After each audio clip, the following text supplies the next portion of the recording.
Hi everyone. ఈరోజు నేను మీకు సింపుల్ బ్రేక్‌ఫాస్ట్ చేసుకోవడం ఎలా చెప్తున్నానండి. ఒక ఆలు, ఒక ఎగ్ ఉంటే సరిపోతుంది. ఆలు ఇలా పీల్ చేసుకొని, వాటర్‌లో క్లీన్ చేసుకొని, ఇలా కోరుకొని పెట్టుకోవాలి. ఇలా కోరేసుకున్నదంతా వాటర్‌లో వేసుకోవాలి. లేకపోతే కలర్ చేంజ్ అవుతుంది. కాబట్టి దాంట్లో వేసేసుకుంటున్నాను. తర్వాత కొత్తిమీర, పచ్చిమిర్చి, అల్లం చిన్న చిన్న పీసెస్‌గా చేసుకొని రెడీ చేసి పెట్టుకోవాలి.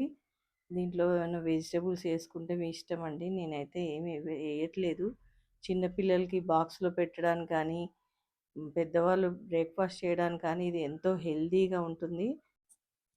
ఈ ఆలూని 2 టైమ్స్ కడిగి ఒక బౌల్‌లో వేసుకోవాలి. దాంట్లోనే తరిగిన అల్లం ముక్కలు, పచ్చిమిర్చి, కొత్తిమీర వేసుకోవాలి. రెడ్ చిల్లీ ఫ్లేక్స్, పసుపు, రుచికి సరిపడినంత సాల్ట్ వేసుకొని దాంట్లోనే బియ్యపిండి 2 స్పూన్ వాటర్ పోసుకొని కలుపుకోవాలి.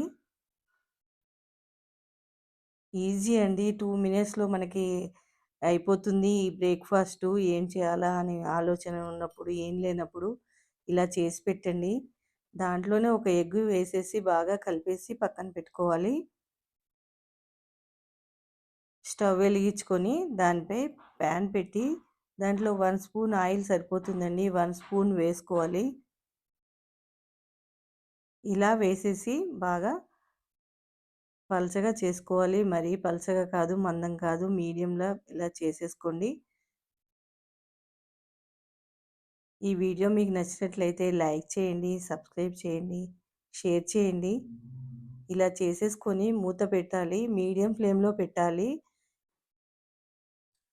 4, 5 మినిట్స్ అయిన తర్వాత మనం చూసుకోవాలి. మీ మంటను బట్టి చూసుకోండి. అది కాలిన తర్వాత వెనుకకి తిప్పి మరో 3, 4 మినిట్స్ ఆగి అప్పుడు తీసేసుకోవాలి. చూడండి ఎంత చక్కగా వేగిందో. దాన్ని కట్ చేసుకోవాలి ఇలా పీసెస్ లాగా. పొటాటో ఎగ్ పిజ్జా రెడీ అయిందండి. ఇది ఇలా పీసెస్ చేసి పిల్లలకి ఇచ్చారనుకోండి ఎంతో హ్యాపీగా చక్కగా తినేస్తారు. ఇది మాకు మాత్రం సూపర్‌గా ఉంది. ఒకసారి ట్రై చేయండి.